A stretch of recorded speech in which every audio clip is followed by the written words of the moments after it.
The video begins with a Russian turtle tank standing in the middle of an empty field. From the camera of a Ukrainian drone equipped with cumulative projectiles, we can see that the tank has most likely hit a mine, because its tracks are completely destroyed. The first drone attack. The second drone was aimed at the weak point, the gap between the metal structures. The drone hit accurately, which then caused the tank to catch fire. After a while, the tank was seen burning completely, accompanied by thick smoke. Besides tanks, Russia also modified their APCs by using anti-drone protective equipment. They use layers of wire combined with green protection. After the modifications were completed, the APCs were also taken out to the battlefield. This time, however, Ukrainian operators were monitoring the situation remotely.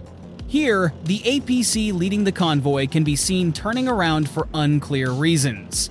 Several FPV drones were immediately flown there. The first drone managed to attack one of the APCs.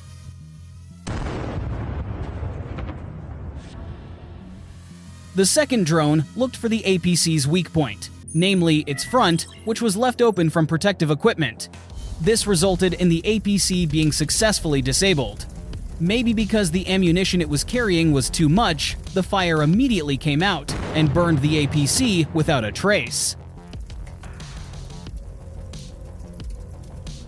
Meanwhile, the remaining APC continued its mission, although it appeared to be experiencing some problems as it began emitting smoke. But not long after, the APC had to stop. Ukrainian operators didn't waste the opportunity, knowing that stationary vehicles are easy prey for FPV drones. Sure enough, the drone was flown from the front of the APC and immediately hit the most sensitive part of the APC. Even though it had been hit by an attack, the APC was still able to move forward. This time, it was the artillery's turn to end the attack. Пострел! And the APC was destroyed.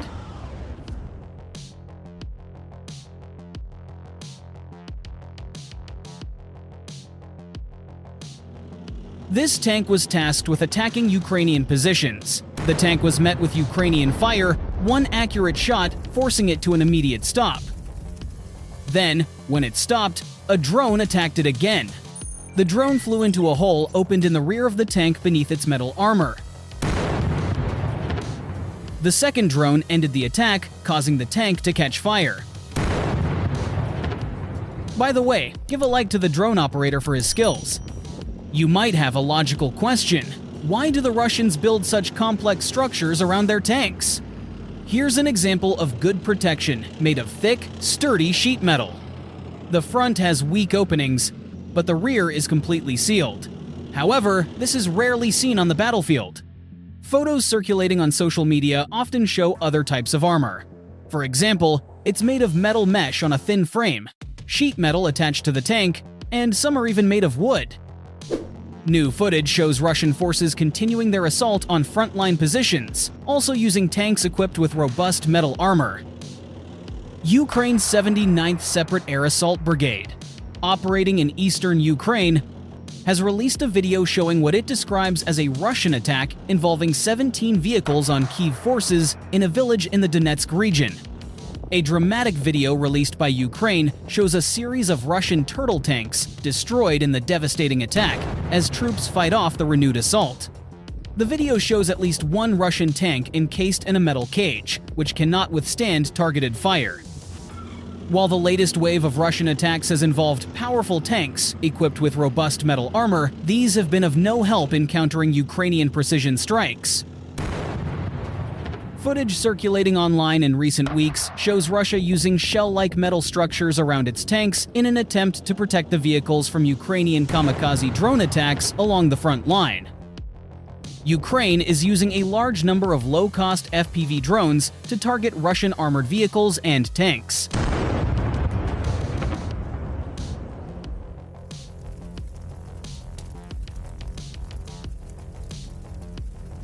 The caged vehicles have been nicknamed turtle tanks, drawing derision from open-source accounts. The turtle tanks are being used on Ukraine's frontline positions in Donetsk, as Vladimir Putin's forces continue to seize more territory in the region. The attack involved drones, artillery, and anti-tank missiles to stop the Russian convoy, part of a large-scale offensive, according to the Ukrainian military. The Turtle Tank is the nickname for a series of modified Russian T-62, T-72, and T-80 tanks, equipped with improvised roofs, walls, and anti-drone shields covering the entire vehicle. Turtle tanks were frequently deployed into combat during the Russian invasion of Ukraine. These tanks were also equipped with anti-drone radio jamming equipment. Later models were equipped with KMT-7 mine-clearing rollers with electromagnetic mine detectors. The tank's consistent appearance was also noted to resemble the German A-7 Volts tank from World War I. While it may seem odd, the Turtle tank has been highly functional in recent days. But Ukrainian forces have destroyed several Turtle tanks, proving that no wartime innovation lasts forever. The problem for Russia is that the Turtle tank represents a technological solution to a specific technological problem. Meanwhile, Ukrainian forces are poised to launch 100,000 first-person view explosive drones at Russian troops and vehicles every month. The Turtle tank's welded shell blocks FPV from most directions, while the radio jammers some crews add to its shell can interfere with drone control signals. Protected from the ammunition that was then most important in Ukraine, the Turtle tank could move toward Ukrainian positions in relative safety, clearing mines with its front-mounted rollers so other vehicles could approach to drop infantry. As long as most Ukrainian troops had FPVs to defend their positions, the Turtle tank was a boon to Russian operations and a serious threat to Ukrainian ones. When Russian regiments attacked, Ukrainian brigades, in addition to launching 2-pound drones, could now fire 100-pound shells and 50-pound missiles. This explains why so many Turtle tanks were damaged. Their thin metal roofs might be able to deflect drones carrying 1 pound of explosives. However, the roofs were completely useless against artillery shells, which could carry more than 25 pounds of explosives. If they penetrated the Turtle tank's shell, the shells could ignite a fire that turned the metal-plated vehicle into an oven. Remarkably, this strangely armored tank was not a disposable one.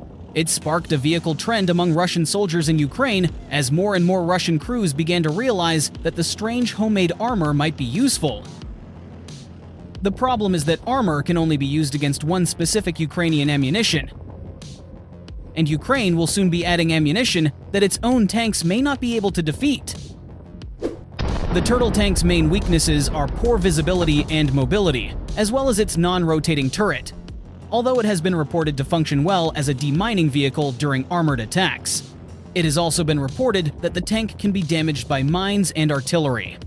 Despite these weaknesses, the tank is effective against Ukrainian forces, especially as it is better protected against FPV drones, which are widely used by Ukrainian forces.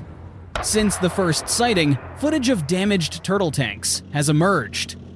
Ukrainian media sources claim that Ukrainian forces have captured a Russian Turtle tank and its crew somewhere in Donetsk Oblast.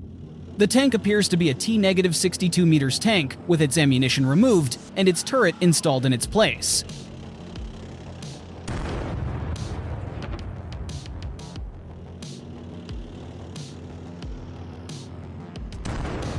That's all for today.